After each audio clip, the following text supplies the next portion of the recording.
INEAF Hablando, tu espacio para descubrir más sobre el ámbito jurídico y legal.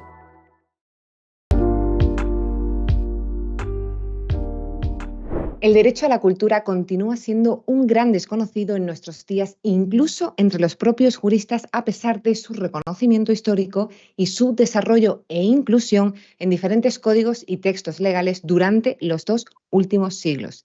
Si esto resuena contigo, seguro que te resultará muy interesante comprender más en profundidad acerca del derecho a la cultura, su evolución y disciplinas, el marco jurídico de protección de este derecho, la propiedad intelectual y los derechos de autor y las tendencias y nuevos entornos digitales de la cultura.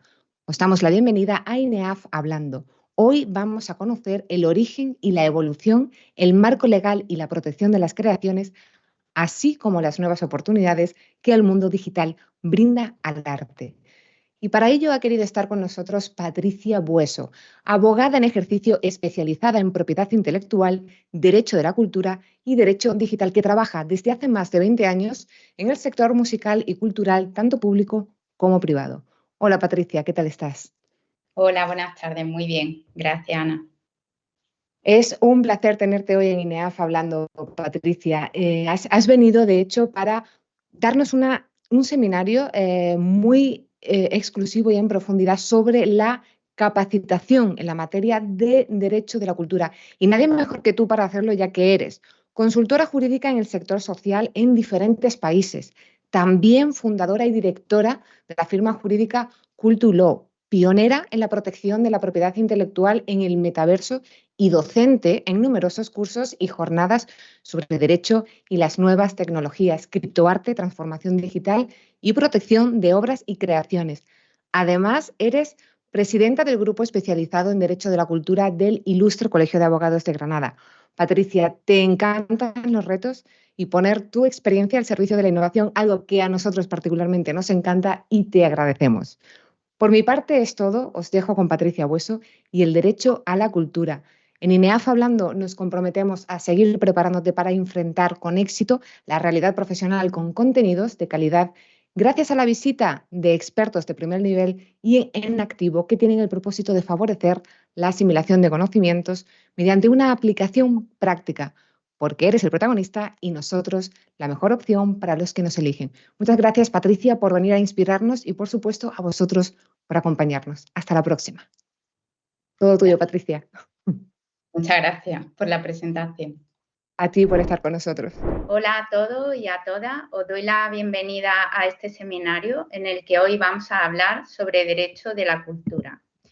En este seminario tenemos como objetivo general poder acercar el derecho de la cultura a todas las personas que nos estéis viendo o escuchando y así capacitar en esta materia. Da igual que sea un profesional del derecho o un estudiante legal o una persona interesada en cualquier disciplina artística o cultural, porque tenemos distintos objetivos específicos para que sea del interés de todos vosotros. En primer lugar, uno de nuestros objetivos va a ser que podáis comprender el derecho a la cultura, su evolución y las disciplinas que lo componen. En segundo lugar, vamos a realizar una breve aproximación al marco jurídico de protección de este derecho. También nos gustaría poder entender y dar a entender la propiedad intelectual y los derechos de autor, porque como veréis está muy relacionado con el derecho a la cultura. Y por último, identificar las tendencias y los nuevos entornos digitales de la cultura, haciendo así un recorrido desde su historia o desde su pasado hasta el futuro más cercano.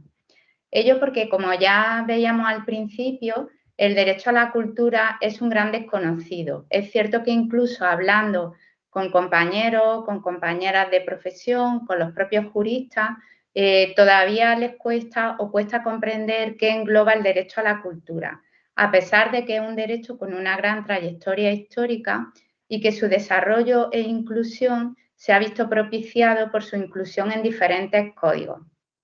Por eso hoy nos proponemos acercar esta realidad y hablar sobre el derecho a la cultura, su historia, toda su evolución y también su contenido. En primer lugar, sería, por tanto, importante saber o conocer de qué hablamos cuando hablamos de derecho de la cultura. y ya en el siglo XVI encontramos los primeros antecedentes de lo que podríamos considerar una legislación cultural, en este caso en Francia. Allí en Francia regularon el depósito legal. Es una de las primeras normas que podemos considerar incluida en este derecho. Pero también en Inglaterra, en el siglo XVIII, se reguló sobre el copyright, que a día de hoy es considerada la primera norma en el mundo sobre derechos de autor. De ahí también su importancia en toda esta evolución histórica. Además, estos textos legales daban respuesta a cuestiones muy específicas y lo que sí carecían era de una visión de conjunto. Esto también podéis verlo en diversos artículos científicos y en publicaciones de un gran autor de la materia, que sería Prieto de Pedro. Ya va a ser a principios del siglo XX cuando se inicia una discusión teórica en torno a lo que podemos considerar derecho y cultura y a cómo interrelacionan entre sí estos dos conceptos. Este debate tenéis que saber que ha sido largo, que aún a día de hoy se prolonga y que incluso da lugar a diferentes discusiones.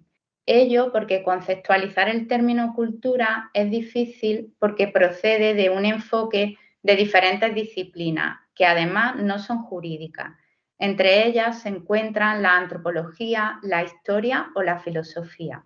Desde cada una de estas disciplinas, la cultura se entiende de una forma diferente y por ello darle además un sentido jurídico complica el asunto. Pero sí es cierto que cada vez más, como iréis viendo también en este seminario, se está llegando a un consenso sobre lo que entendemos cultura o derecho de la cultura, y para ello ha sido muy importante también todas las leyes que han fundamentado y que fundamentan a día de hoy la protección y el desarrollo de estos derechos. Tenemos que tener en cuenta que hay un momento histórico que ha sido clave en todo este nacimiento de los textos jurídicos culturales. Y ese fue el año 1948. En este año, como seguramente muchos de vosotros ya sabéis, se promulgó la Declaración Universal de Derechos Humanos. Esta declaración lo que hizo es que reconoció de un modo expreso el derecho de todas las personas a que podamos participar libremente en la vida cultural de nuestra comunidad. Va a ir viendo también cómo la cultura en los textos jurídicos más antiguos y también en los actuales siempre tiene relación con ese concepto antropológico de qué es cultura en cada momento y en cada sitio. En el artículo 27 de esta declaración ya veíamos cómo se regulaba que toda persona tiene derecho a tomar parte libremente en la vida cultural de la comunidad y además esto se entendía en un sentido amplio de poder gozar de la arte, de participar en el progreso científico y en todos sus beneficios. Además, se añadía un segundo apartado que es muy importante y que es el que nos comienza a relacionar la propiedad intelectual, y es que toda persona tiene derecho a la protección de sus intereses morales, pero también materiales, que le corresponden por el solo hecho de haber creado o producido una obra científica, literaria o artística. Será después, en el año 66, cuando dos pactos internacionales que vinieron a regular algunos aspectos de esta Declaración Universal aún más especificaron este asunto. En primer lugar, el Pacto Internacional de Derechos Civiles y Políticos, que reconoció a los miembros de minorías el derecho a tener su propia vida cultural, y el Pacto Internacional de Derechos Económicos, Sociales y Culturales, que lo que hacía es disponer el derecho de toda persona a participar. Por un lado veis esa doble vertiente, tener una vida cultural, respeto a tu propia cultura, pero además también participar en esa vida. Hubo luego otros documentos internacionales que quería mencionaros también porque han sido importantes en toda esta construcción.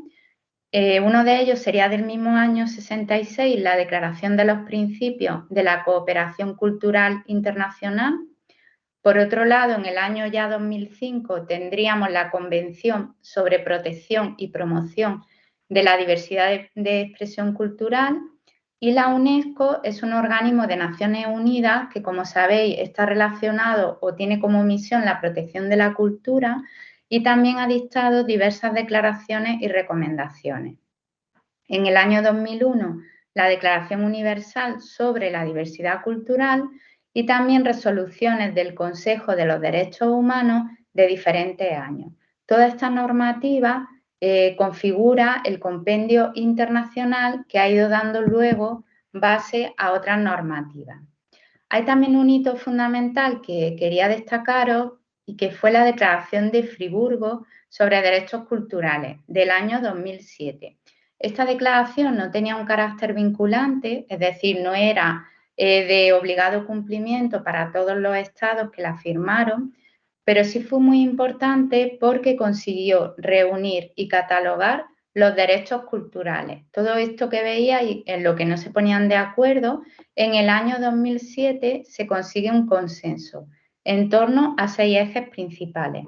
El primero de ellos sería el de la identidad y patrimonio, el segundo el de la referencia a comunidades culturales, un tercero que hacía lugar a lo que ya veíamos de acceso y participación en la vida cultural, el cuarto de educación y formación, información y comunicación en quinto lugar y por último la cooperación internacional. A este marco internacional le han sucedido normativas regionales, nacionales y también no podemos olvidar las nuestras comunitarias. Aunque en el plano europeo también tenemos que saber que la incorporación del derecho a la cultura ha sido bastante tardía. Hay, por ejemplo, escasas referencias o casi nulas en el Tratado de Roma del año 57 y alguna que otra norma muy dispersa en los años siguientes. Ya tuvo que ser el Tratado de la Unión Europea el que estableció que la Unión respetará la diversidad cultural y lingüística y velará por la conservación y el desarrollo de nuestro patrimonio cultural. Como sabéis, los países que componen a día de hoy la Unión Europea tenemos diferentes culturas y también diferentes formas de comunicarnos verbalmente. Por eso de ahí a que la Unión le preocupara todo ese respeto de la diversidad cultural y lingüística. Luego, además, el Tratado de Funcionamiento lo que hizo es contemplar la contribución de la Unión Europea al florecimiento de las culturas de los Estados miembros, respetando siempre la diversidad nacional y regional. No se trata de que todos los países comunitarios tengan una misma cultura, sino que se respete la diversidad que ya existía.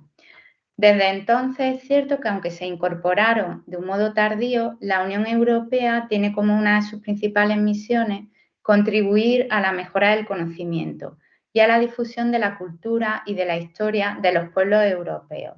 También tiene bastantes programas y proyectos, así como líneas de actividad encaminadas a la protección del patrimonio cultural. Igualmente realiza intercambios culturales no comerciales y tiene también muchas líneas que pueden interesar, por ejemplo, a las personas que se dedican a las disciplinas artísticas relacionadas con la subvención y el mecenazgo a la creación artística y literaria. No podemos olvidar, en tercer lugar, nuestro ordenamiento jurídico en España.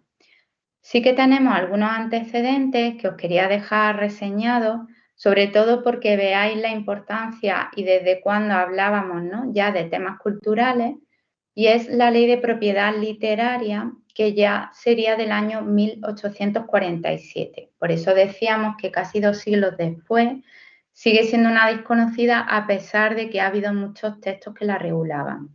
También encontramos una ley de propiedad intelectual del año 1879, por lo menos la primera así reconocida como tal, y un decreto ley del año 1926 sobre protección, conservación y acrecentamiento de la riqueza artística. Es decir, hubo determinadas leyes en todos esos años que fueron regulando aspectos muy puntuales. Pero ya fue nuestra Constitución en el año 78 la que incluyó numerosas menciones a la cultura, como ahora podréis ver, y la que da una protección integral a la misma. De hecho, el preámbulo de nuestra Constitución ya establece que la nación española proclama su voluntad de proteger a todos los españoles y a los pueblos de España en el ejercicio de sus culturas y tradiciones, y además debe promover el progreso de la cultura. Este preámbulo se complementó con otros artículos específicos y dirigidos a este ámbito. Por ejemplo, el artículo 44, donde en su apartado 1 ya dispuso también que los poderes públicos promoverán y tutelarán el acceso a la cultura, a la que todo el mundo tiene derecho. El artículo 9 hacía referencia a la promoción por parte de los poderes públicos. El 3 lo hacía en relación a la riqueza de nuestras lenguas. Y el 46, el 48 y el 50 regularon la conservación del patrimonio cultural. Por eso, al final, lo que podemos también resumir de este compendio que hace la Constitución es que reconoció una triple concepción jurídica de la cultura. Es decir, ya sí que desde una perspectiva legal vamos a entender la cultura, en primer lugar, como libertad, entendida como libertad de creación, de cátedra y de manifestación. En un segundo lugar, la vamos a entender como diversidad, entendida como reconocimiento y coexistencia de culturas distintas, y por último de promoción, ya que regula el acceso y disfrute del derecho y además lo que hace es implicar a los poderes públicos en esa promoción. No es solo la ciudadanía, sino que los poderes públicos tienen obligación de velar porque haya cultura y porque además la misma se proteja. Esta primera parte, que sé que a veces puede parecer un poco más ardua, ¿no?, porque hace referencia a toda la normativa jurídica, me parecía importante que la tuvierais por lo menos para que comprendierais ese pasado de lo que tenemos en este presente de hoy en día, porque entonces con esta historia sí que ya podríamos decir que engloba el derecho a la cultura en nuestro siglo XXI, ¿no?, o en nuestro año 2023. En ese sentido, hablaríamos del derecho a la identidad cultural, hablaríamos también del derecho a la propiedad intelectual, a la protección penal de la cultura y del patrimonio, es decir, contra la piratería, al derecho a la participación cultural y al acceso a la cultura, el derecho a ejercer libremente una actividad cultural, a un sistema fiscal también y laboral que se ha ido configurando para dar cabida a las disciplinas artísticas, al mecenazgo o patronazgo de actividades, a los contratos también que se celebran en el marco de editoriales, de la música, de las artes escénicas, plásticas o audiovisuales, al mercado de las obras de arte. Y os dejaba unos puntos suspensivos porque esta lista no es cerrada, tampoco es exhaustiva. Es una lista viva. La cultura es un concepto vivo y en movimiento que se va adaptando también a los tiempos en los que se encuentra. Lo importante, como decíamos también, es que ese derecho de prestación. Los poderes públicos siempre van a tener que promover y proteger, aunque si somos realistas también queda mucho aún por hacer en este campo. Las disciplinas artísticas que se encontrarían dentro de este concepto de la cultura, como podéis imaginar, pues serían la pintura, la escultura, la literatura, la música, la arquitectura, la danza, el cine, la fotografía, el teatro, la gente que dobla, por ejemplo, en los audiovisuales, la gente que ayuda también a montar, un montón de profesiones diversas que se encuentran relacionadas siempre con las creaciones que provienen de las personas.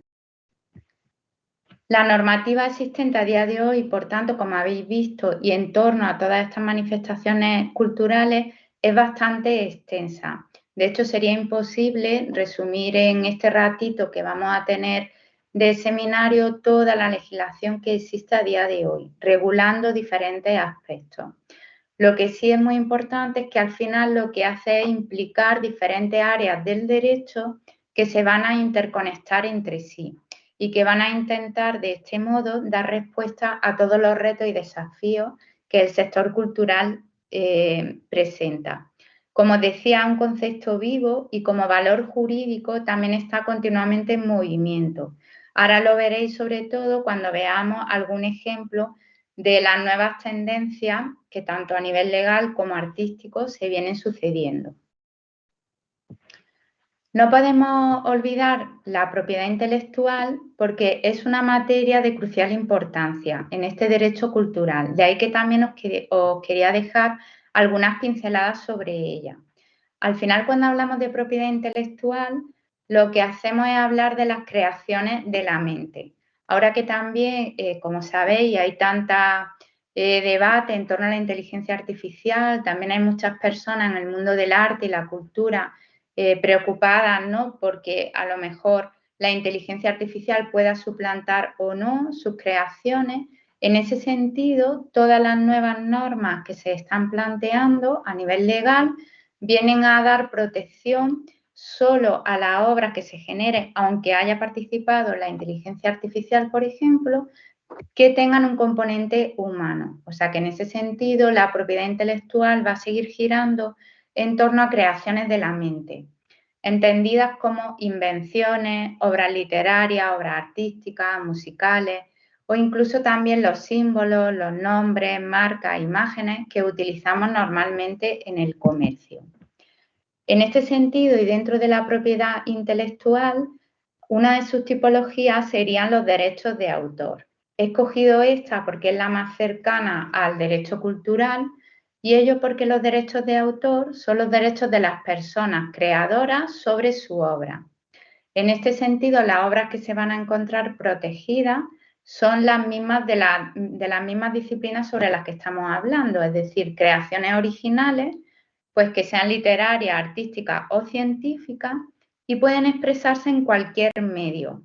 El medio o soporte puede ser tanto tangible como intangible, que exista actualmente o que incluso se invente en el futuro. La propiedad intelectual ya quiere dar protección a todo esto, tanto al presente como al futuro, englobando diferentes formatos, libros, impresos, informes, explicaciones de cátedra, resúmenes, un largo etcétera.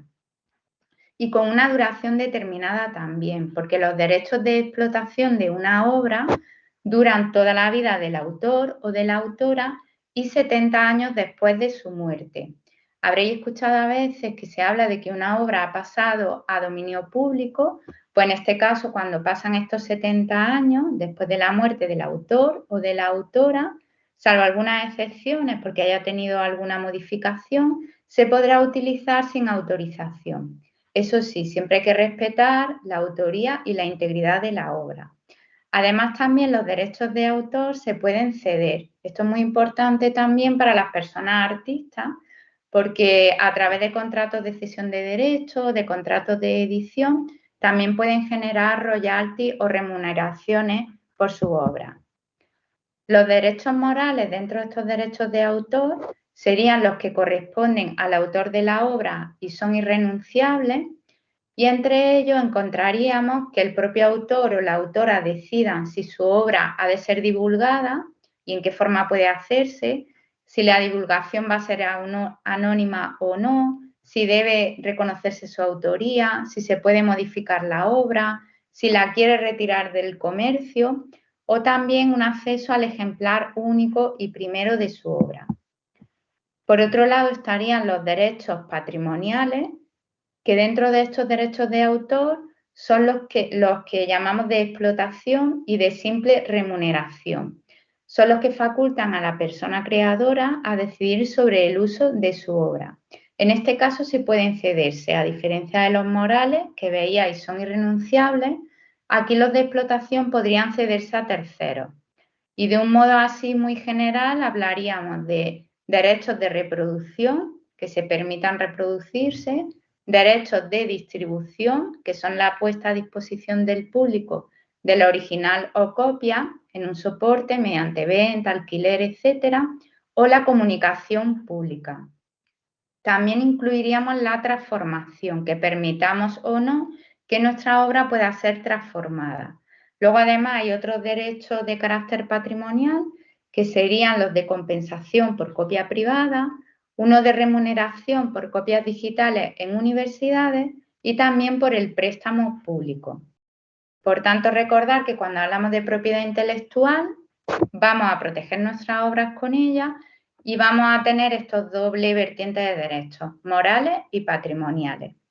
¿Qué hacen con estos derechos de autor las leyes de propiedad intelectual? Pues, como podéis también suponer, lo que vienen es a proteger a todos los que crean, a los autores, inventores, productores, artistas, intérpretes o ejecutantes, a que tengan derechos exclusivos y ya decidan qué hacer con ellos.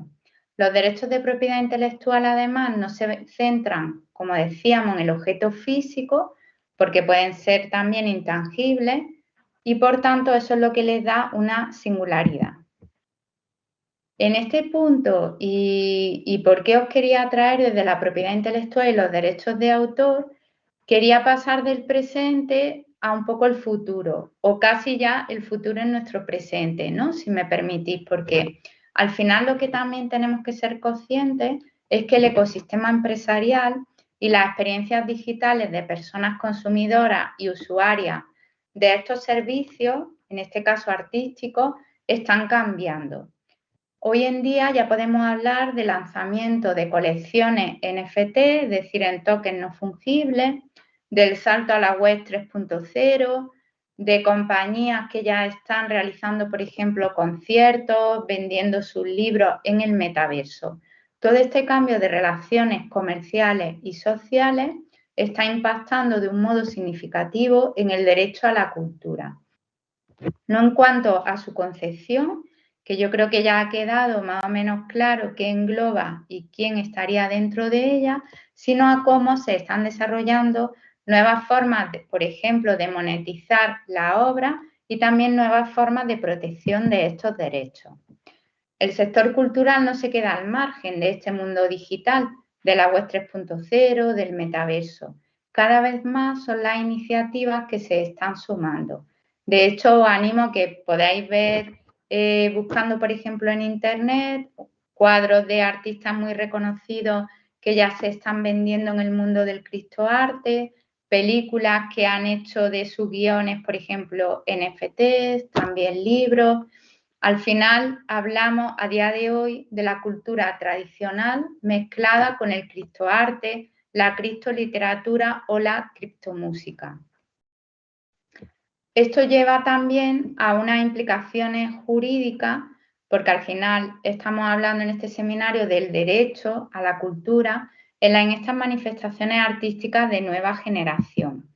Porque es verdad que están suponiendo una ventana de oportunidades para todas las disciplinas artísticas, pero también a su vez conllevan una serie de desafíos legales para todas las personas que, por ejemplo, nos encargamos de la protección de estos activos.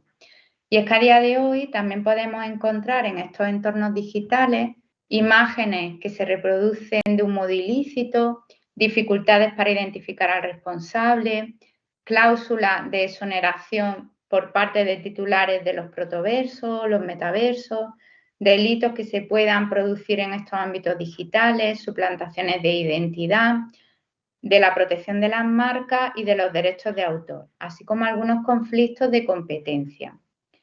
Esto hace que algunas personas lleguen a hacerse estas dos preguntas, ¿no? ¿Nos encontramos hoy en día ante un territorio virtual sin ley? ¿La tecnología se va a adaptar a estas leyes o son las leyes las que se adaptarán a las tecnologías? Seguramente cada uno de vosotros y vosotras tengáis una respuesta a esta pregunta.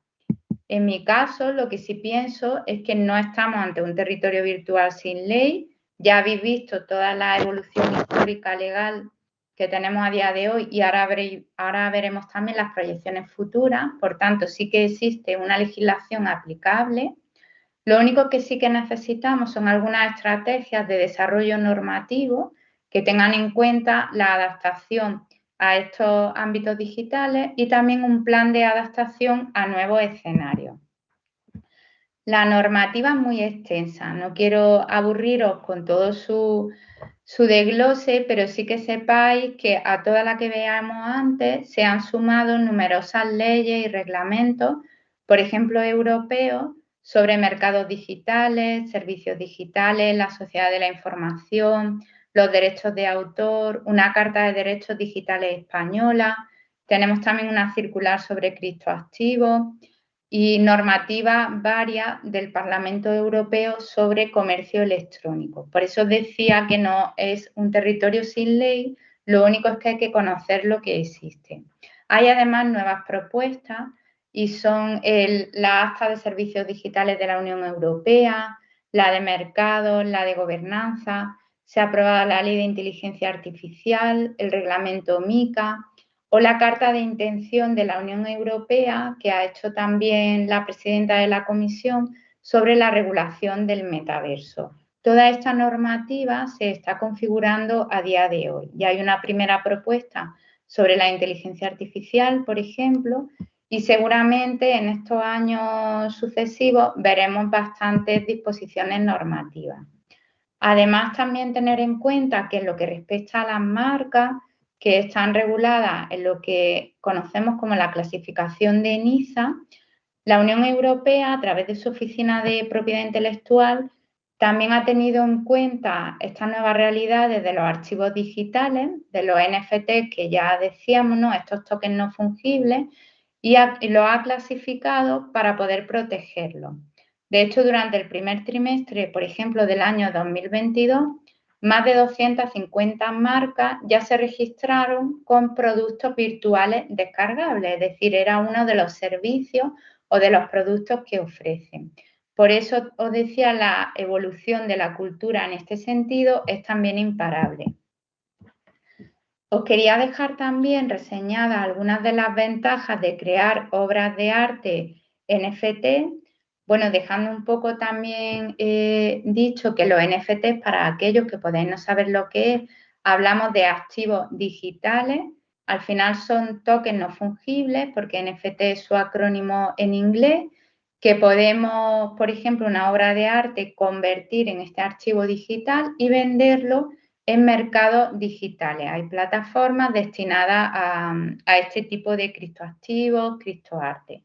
Se relaciona sobre todo con la aparición de las criptomonedas, que seguramente hayáis oído, como los bitcoins al inicio, pero al final lo que hablamos es de ese token no fungible. Y eso lo que está dando lugar es a dar numerosas ventajas en las obras de arte y sobre todo a la hora de poder monetizar estos negocios.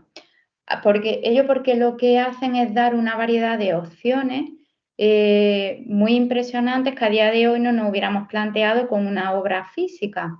Por ejemplo, a través de una obra digital o de un NFT podemos tener cartas digitales de los personajes de una obra, contenidos exclusivos, primeras ediciones limitadas a las que acceder y además están protegidos. Una de sus principales características es su protección blockchain. Esto significa que a través de una cadena de bloques informática ese archivo no se puede, digamos, destruir por la persona, no se puede copiar, entonces está mucho más protegido, según los expertos también informáticos, contra la piratería. Además nos permiten acercarnos y tener una comunicación más directa con unas comunidades de usuarios, son también una prueba digital y nos permiten realizar transacciones a través de contratos inteligentes. Además, cuando hablamos de NFT, hablamos de un almacenamiento descentralizado, es decir, que aunque la plataforma en la que los compremos o vendamos dejara de existir, nuestro token siempre va a estar ahí, siempre va a estar accesible. Es también muy importante que proporcionan una prueba de propiedad. La cadena de bloques que os decía, esta tecnología blockchain, va a proporcionar un registro de propiedad inmutable que va a servir para demostrar la autoría de la obra y para poder controlar de un modo más exclusivo la propiedad intelectual, y además se configuran como una alternativa segura de proteger contra la copia indiscriminada de obras, ya que la blockchain se convierte en una oportunidad contra la piratería. Por ello, las nuevas tecnologías son, como estáis viendo, un espacio para la creación de obras protegidas, aunque también lo pueden ser para la infracción de derechos ajenos, y la protección de la propiedad intelectual sigue siendo imprescindible en dicho sentido. De hecho, ya a día de hoy hemos encontrado o podemos leer las primeras sentencias relacionadas con los plagios, las copias de arte o la autoría de determinadas obras en formato digital, sobre todo en Estados Unidos. La última muy famosa ha tenido relación con una obra de Andy Warhol y basada en una fotografía de una autora. Hubo también otra relacionada con unas secuencias de la película de Pulp Fiction, por ejemplo. También en España hay un conflicto en un juzgado abierto sobre la utilización por parte de la marca de moda Mango de una obra pictórica en un formato digital sin la autorización de los creadores, y todo ello porque aunque las obras se puedan reproducir en formato digital y venderse en NFT, como estamos viendo, la autoría de la obra sigue siendo de la persona creadora. De ahí que siempre esta protección de la propiedad intelectual va de la mano de la cultura o del derecho a la cultura. En este sentido, quería dar por terminado este seminario. Espero que os haya gustado, que además hayáis podido conocer un poco más de qué hablamos cuando hablamos de este derecho a la cultura, que hayáis entendido su pasado, también su presente, y que además os dejéis intrigar y conozcáis un poquito más acerca de su futuro, porque yo creo que va a ser muy interesante todas las oportunidades que se están generando en este campo digital. Os dejo también los datos de contacto y estoy a vuestra disposición para cualquier otra cosa. Muchas gracias.